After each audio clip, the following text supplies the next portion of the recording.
Hi guys, welcome to my channel. So இன்றைக்கி நம்ம எதை பற்றி பார்க்க போகிறோம் அப்படின்னா, நம்ம ஸ்டூடெண்ட்ஸ் 11th அரியர் எழுத போகிறோம். அதுவும் மெயின்லி கம்ப்யூட்டர் அப்ளிகேஷன் எக்ஸாம் எழுத போகிறவங்க மாணவர்களுக்காக மட்டும்தான் இந்த வீடியோ.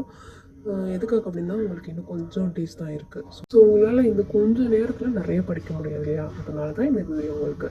இந்த வீடியோவில் வந்து நான் உங்களுக்கு ஒரு டாக்குமெண்ட் டிஸ்பிளே ஆகுது இல்லையா? இதில் வந்து எல்லாமே வந்து ரொம்ப மினிமமாக தான் இருக்கும். ஏன்னா இது வந்து மினிமம் லேர்னிங் மெட்டீரியல். இதில் வந்து உங்களுக்கு எல்லா ஆன்சர்ஸுமே வந்து ரொம்ப கம்மியாக ப்ரிசைஸ்டாக தான் இருக்கும். ஸோ உங்களுக்கு படிக்கிறதுக்குமே இந்த டைமில் அது ரொம்ப ஈஸியாக இருக்கும்னு நினைக்கிறேன்.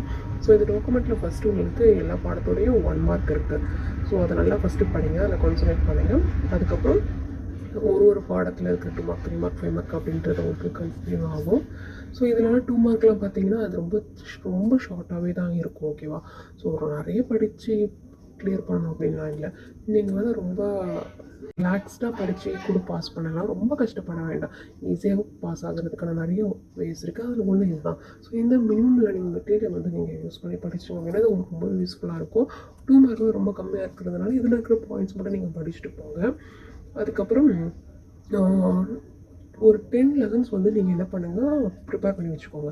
இந்த 10 லெசன்ஸில் 2 மார்க் நான் படிப்பேன். அதே மாதிரி உங்கள் ஸ்கூலுக்கு டீச்சர்ஸ் வந்து நிறைய 5 மார்க்ஸ் வந்து சொல்லியிருப்பாங்க. இந்த 5 மார்க் ரொம்ப இம்பார்ட்டண்ட்டாக இருக்கும். ஸோ இது படிங்கன்னு சொல்லியிருப்பாங்களே. ஸோ அந்த மாதிரி இருக்கிற 5 மார்க்லாம் படிச்சுக்கோங்க. அந்த 5 மார்க்கை வந்து படிக்கும்போது இந்த மெட்டீரியல் இருக்கிற பாயிண்ட்ஸ் அந்த மாதிரி பார்த்து படிச்சுட்டு போங்க.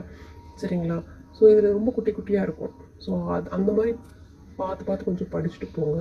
ஸோ ஈஸியாக அரியர் எக்ஸாமில் கிளியர் பண்ணலாம். ரொம்ப கஷ்டப்படாதீங்க. நல்ல ரிலாக்ஸ்டாக இருக்கிற டைமை கரெக்டாக யூஸ் பண்ணி படிங்க.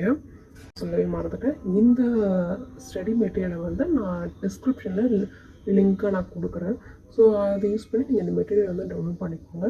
ஸோ அரியர் எக்ஸாம் எழுத போகிற எல்லா மாணவர்களுக்கும் என்னுடைய வாழ்த்துக்கள். பாய் பாய். என்னுடைய சேனல் சப்ஸ்கிரைப் பண்ணுங்கள், ஷேர் பண்ணுங்கள், லைக் பண்ணுங்கள்.